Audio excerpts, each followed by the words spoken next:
a science mystery fiction film who we get to start off with a young Frank Walker who eventually will grow up to be George Clooney. We get a little bit background story of him, and then we fast forward a couple years later, well, way more, because, you know, kid's like 10 years old and George Clooney is like past his 50s. But then we, after we, you know, get into the more modern day time, we follow this young girl played by Britt Robertson who, you know, just wants to, just like the young Frank Walker, wants to, you know, make something new, make something creative to show that, you know, we can evolve as a planet and, you know, let our minds grow bigger than what they can be. And then until one day she receives this pin that allows her to go to Tomorrowland, and then from there on we get a magnificent journey with her, George Clooney's character, and this young little girl who was really good in this movie. Like, you know, kids are hard to work with, but she just nailed it out of the park. She was exceptional with this movie, whether she played it out with George Clooney's younger character or with the cast that we had for the modern time. And then, yeah, I'm gonna start with saying the locations, the background, the setting for this movie is absolutely gorgeous.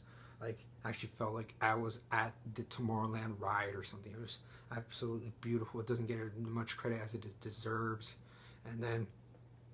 And also Brad Bird's direction, his was so awesome. It reminded me of Ghost Protocol. He did a magnificent job of that movie, and he brought that direction, live adaptation direction, to this movie as well.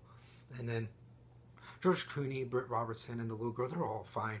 I absolutely love them. You know, George Clooney, you know, for a kids movie, laid back on his George Clooneyisms, but he performed well with these kids. They looked like they had a good time. It made me had a good time following their journey to get to Tomorrowland. It felt like a honest, wonderful, like true Disney film. Where it does suffer though, and sadly I think that's what overshadows the first and second act, is the third act, where, you know, it gets kind of cliche, the villains, you know, the typical villains we've seen, and that sucks, you know, that will overshadow the rest, because it was a magnificent film. It really was. I appreciated it for, you know, what it was trying to be. The message did hit you over the head a little bit, like, not a little bit, but a little bit too, like, a medium, but, you know, it's a Disney movie, you know, trying to get kids to, you know, go out and dream big, but, yeah, obviously it suffers from the third act, and, you know, I feel like, you know, Brad Bird and Disney try to, you know, make this movie kind of like more of a Disney film rather than like an action film, to, like, let's say how Ghost Protocol was. But overall, still, I had a fun time. The first two acts for sure were worth the price of admission. Hope you guys check it out when it's out at your local DVD store or wherever you like to look at movies.